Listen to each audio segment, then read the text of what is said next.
last element. I think it's not only a matter of how an issue is, or a sort of provision of the convention is interpreted, but what aspect. It's not only about methodology, but what is being interpreted. And in case of social provisions, maybe the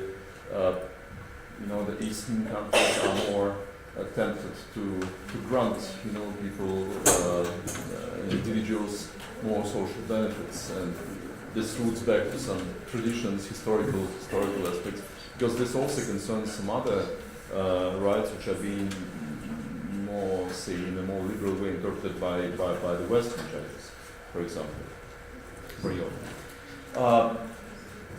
So let's continue now with the questions and comments and remarks to all three speakers.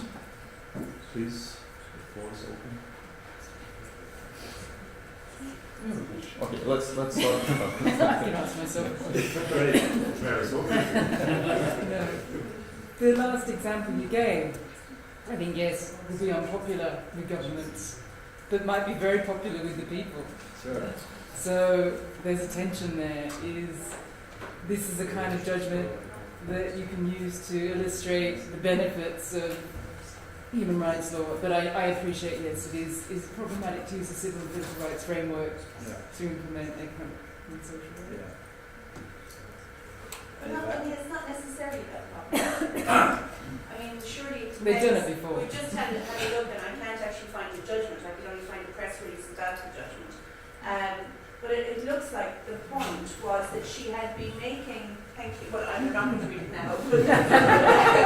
But is the point not that she had been making payments through her contributions through work to a system that had a certain level of rules? When the rules changed and she was no longer eligible, she didn't just get a reduction, she lost her pension entirely. So it's a legitimate, you can construct that as a property case, legitimate expectation that you pay into a system and you get back from the system what you expected. If we did that with our pension, and a private pension company decided they were changing the eligibility rules and we were going to get an uplift, I don't think anybody would think it was controversial to say that it was a property case.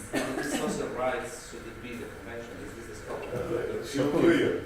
No, but the question is it a question of social? Surely this is a question of interpretation, right? Yeah. People say socioeconomic rights shouldn't be protected through the convention, but they're not things that exist completely separately to civil and political rights. I mean, they're clearly connected. But it's enormous. but I think Jens' message was broader. It was Yes. not about It was, particular of course. case. Yeah. But I think yes. Okay, let's That's go to them. what I'm conscious that I have a couple of issues, and I'm conscious that I might jeopardize all our projects that we do together with Fiona now.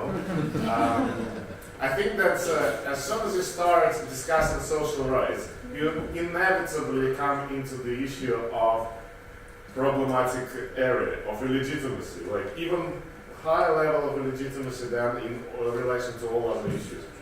The states might not have, we discussed it, the states might not have enough economic power to use, to implement particular social rights. Then this issue, why should the court decide these points is even more problematic there. It is not exactly the convention. You have to be very creative to infuse social rights into that. So that is all very messy. This is my little comment about that.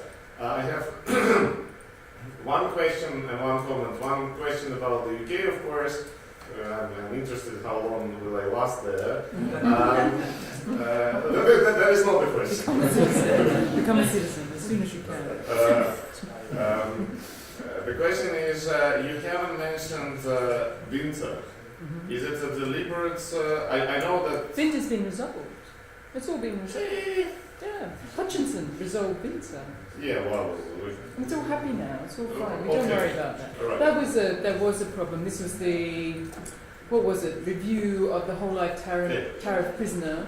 They said there had to be a review at the 25-year point. There was a confusion over whether that was in British law, and in Hutchinson they decided as a result of a Court of Appeal judgment it was sufficiently sort of in This is British not law. right. Like, this is not.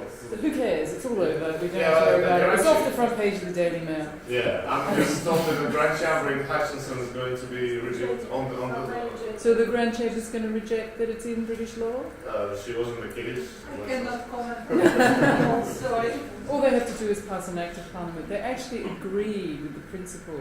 It's been blown out of all proportion, and it's like such a crisis of misreporting on that. It was reported in British newspapers as European court says we can't punish the most serious offenders. European court says all whole life sentence prisoners, including who are the most notorious. They're all dead, aren't they? Myra Hindley's dead. The ones that you would know about, Bambo, killed his whole family. And some other relatives as well. He's going to be released tomorrow because the European Court. This is the kind of stuff we get in our newspapers. And that was the biggest problem with Ginter, the misunderstanding. And if Hutchinson, if Grand Chamber decides, again, it's not in the law, it'll be all again. It'll be another crisis, but it'll be easily remedied. I don't think it will get to the scale of prisoner voting unless they want it to. They've got so much else on at the moment. Thank you. Thank you. I wanted to ask a question to all speakers about the signalling functions of the constitutional courts or higher courts to lower courts. In your presentation, it seemed like it was a very positive story that when the constitutional court decides, then everyone follows. So I just wanted to sort of make sure that if that is indeed the case, that this is a very black and white sort of decision, that once the signal is out from the constitutional courts, so that the constitutional court becomes the most important actor in the implementation of the decisions.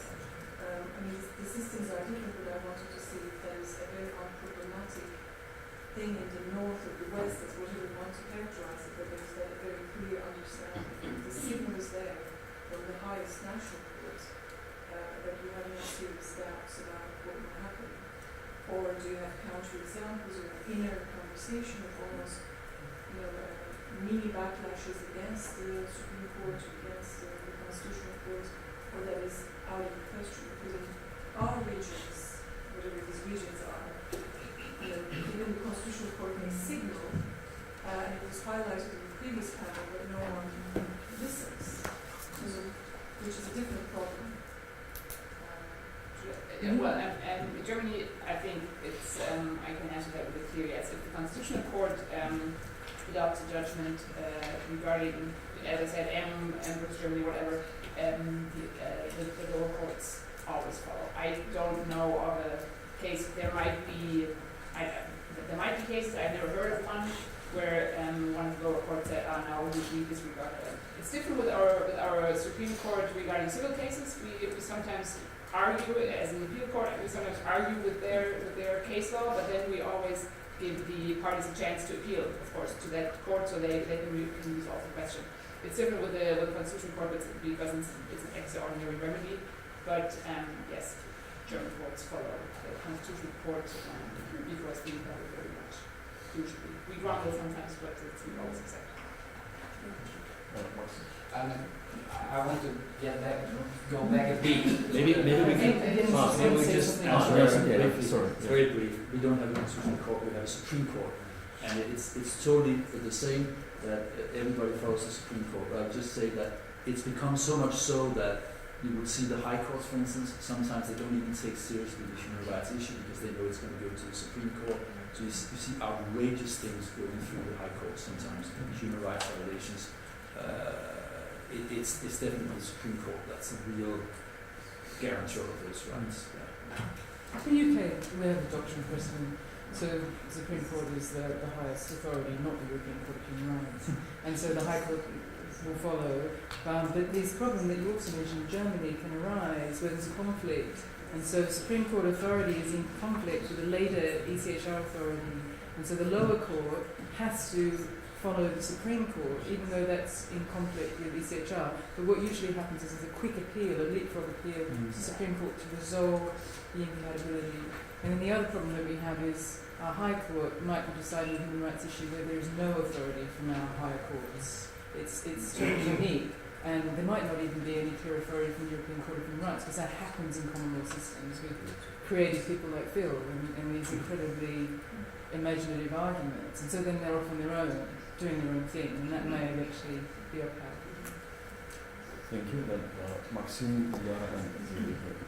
Will that be towards socioeconomic dimensions of conventional rights? I'll not call it socioeconomic rights.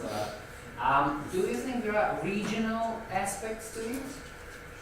To what states in particular regions, for example, post-Soviet countries, do they accept or do they not accept when the European Court of Human Rights, through their judgments, in a way imposes economic obligations on them?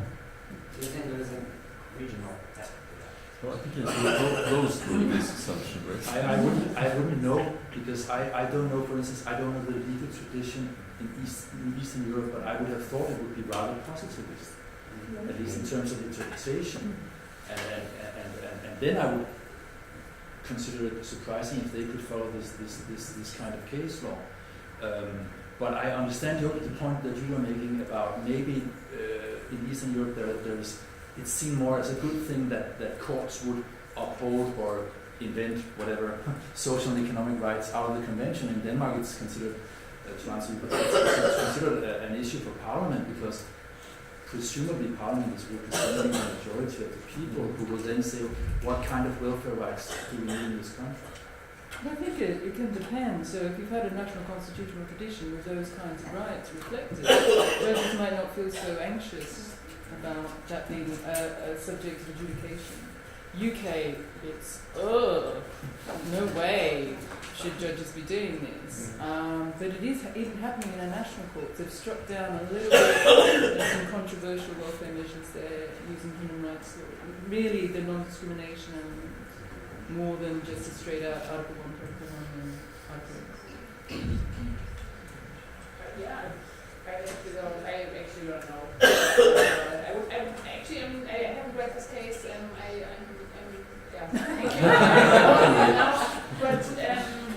but what you said just now, with regard to the facts, I would have spontaneously said I would also have the issue, and also I would think maybe because in the German Constitution we have this the social state inherent in the Constitution. Maybe that's why. But at first glance I wouldn't see a problem with the property rights. So, but after we Thank you.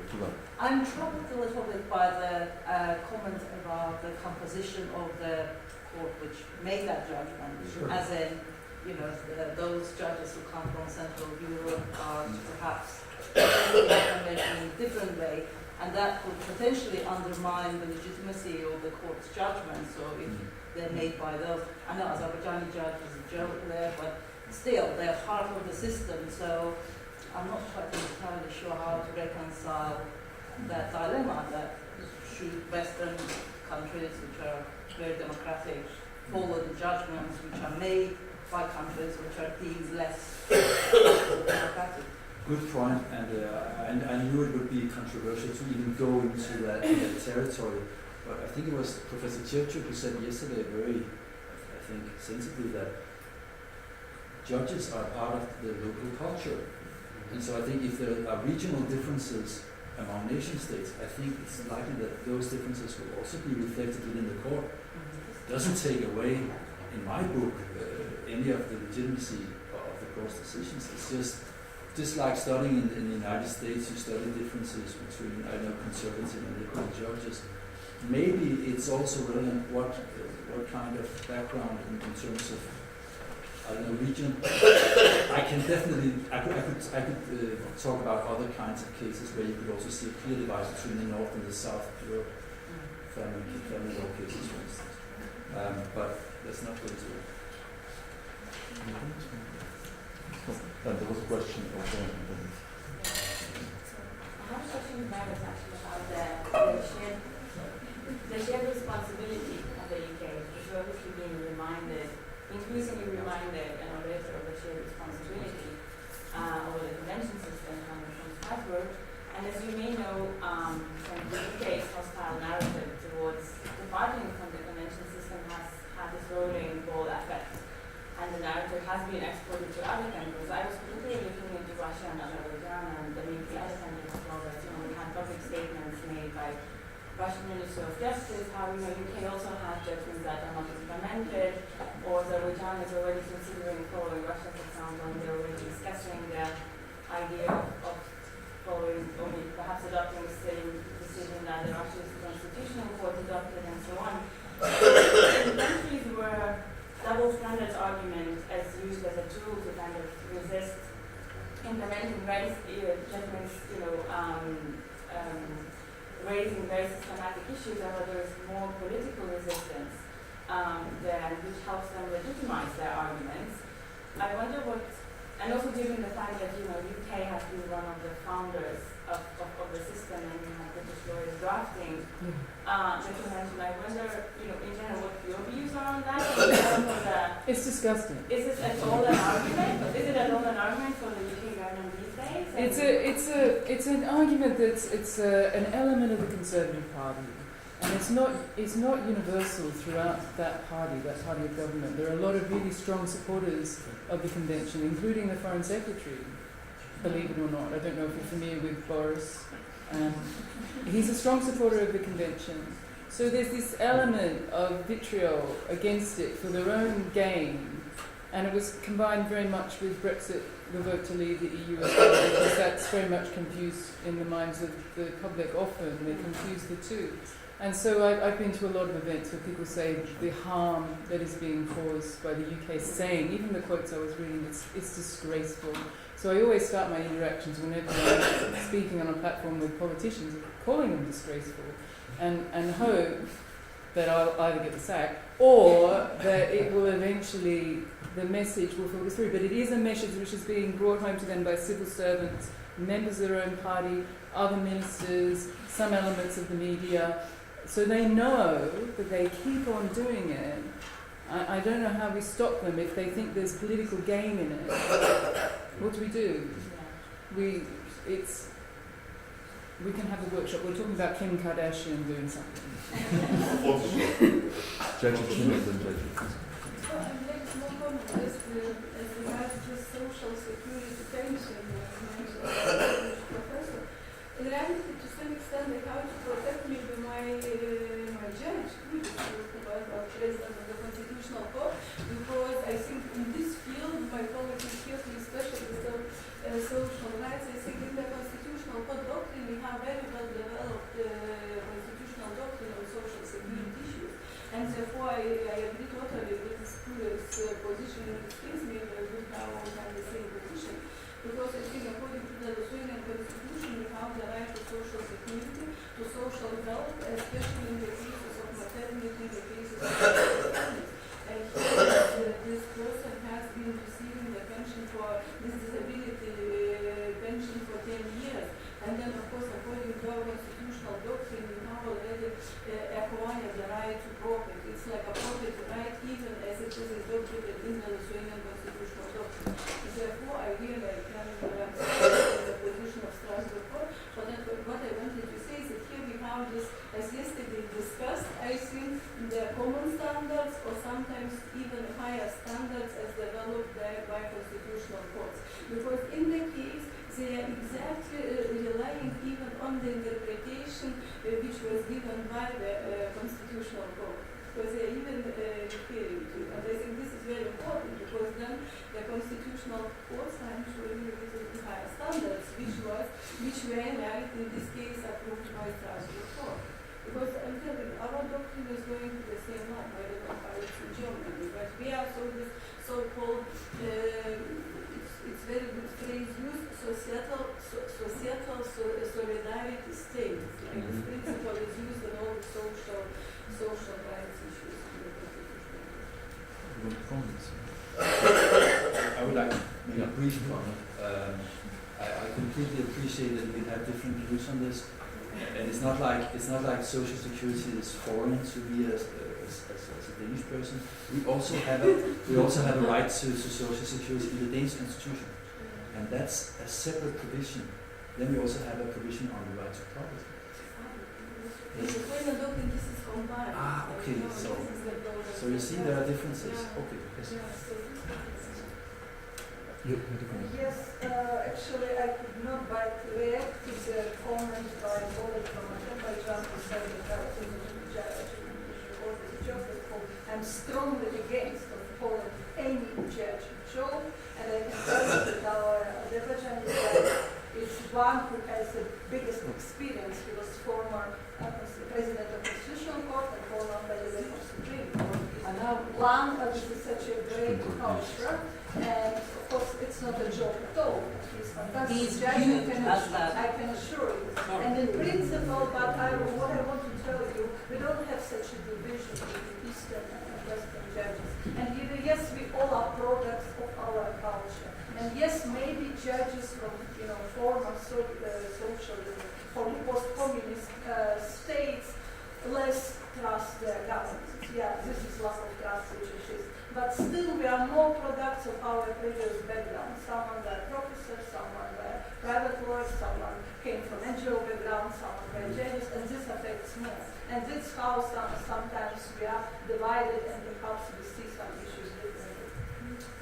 One remark concerning, but again, to conclude, we all are European judges, we know the reason. But about socio-economic rights, yes, it's an issue with wider discussion. And of course, next year, Belan McGee, Grand Chamber Judgment will appear. I cannot comment on this. But I would like to bring your attention to another very controversial judgment, which gave rise to a huge criticism of the court. It was judgment against Switzerland, Lithuania. And the woman received disability pension, and then she gave birth to children and decided, well, now I have to work part-time in order to sustain the family. And because she started to work, she lost her entitlement to disability pension. Now the tricky issue is Switzerland had not ratified the first protocol, so Article 1, Protocol 1 is out. What the court had done, the court said, look, because she was deprived possibility, not deprived, but actually the very fact that she was not entitled anymore to disability pension affected the way how she and her husband distributed their duties in the family. Article 8 applies, and the court found that there was a huge criticism from Switzerland, and it was a huge backlash at that time because Switzerland said, we are not going to do this, we don't know how to do this. It was precisely the reason why we cannot ratify Protocol 1, because we didn't want Strasbourg Court to interfere into purely social and economic policy of the state. And this is something, of course, we should think about and we should know. And definitely not to enter through the back door of this protocol. Any other questions or comments? Look, then we are very good on time. I would like to thank you for this very interesting conversation, and I think everyone appreciated really the topic straight. And now we shall continue with lunch, which will be served where? It's downstairs in the cafeteria. We will, should we take this left? The main staircase. Okay. Okay, thank you again to everybody.